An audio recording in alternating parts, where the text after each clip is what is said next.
Hello and welcome. Today, we're going to do a deep dive into just a single piece of advice, but one that holds a massive truth. Our temporary moods can have a seriously permanent impact. So let's get into it and explore the wisdom behind these words. Okay, here it is. This is our entire source text for today's explainer. Just take a second and let that sink in. It's such a powerful observation, right? It immediately sets up this fundamental conflict between how we feel in the moment and the lasting power of what we say. We're going to unpack every single part of this. So yeah, this isn't just some friendly advice you'd see on a poster. It's actually a really profound insight into human nature and, how we communicate with each other.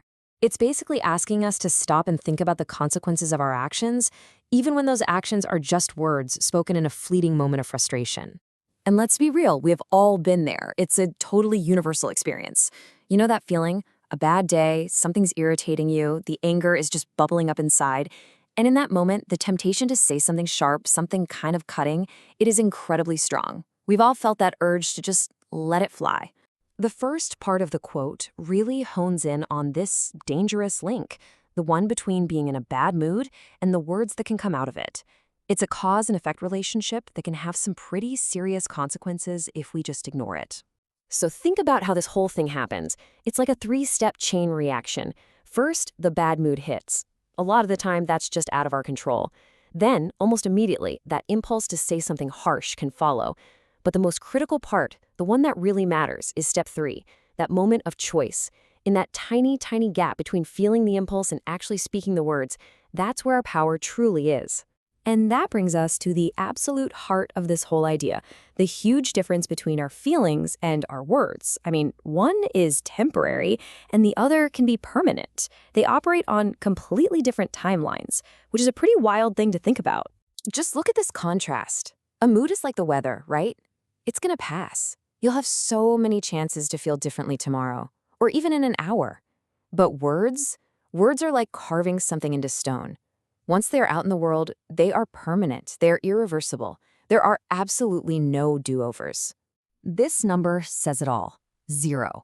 That is exactly how many chances you get to unsay something.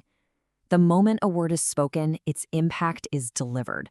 And that finality, it's absolute. When we say that words are irreversible, we're not just saying you can't literally pull them back into your mouth. We're talking about their impact. They live on in memory, they shape relationships, and they have consequences that can last a lifetime, long, long after the bad mood that created them has completely vanished. So what does this all lead to? Where do we go from here? Well, it leads to the profound conclusion of the advice.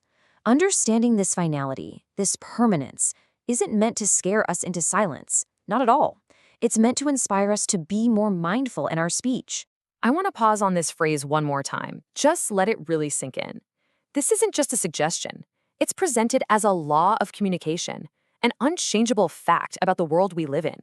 You never get that opportunity back. Now, the original quote we saw ends with the phrase Namo Buddha.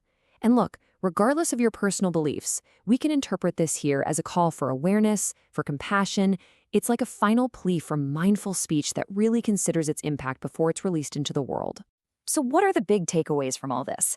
First, remember that moods are just temporary storms. They will pass. But words can be permanent carvings.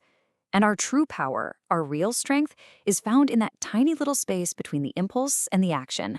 The choice to not let a passing storm carve permanent damage. And that leaves us with a final, really crucial question to reflect on. Knowing that your mood today is temporary but your words could be permanent, what will you choose for them to leave behind? It's a question worth thinking about.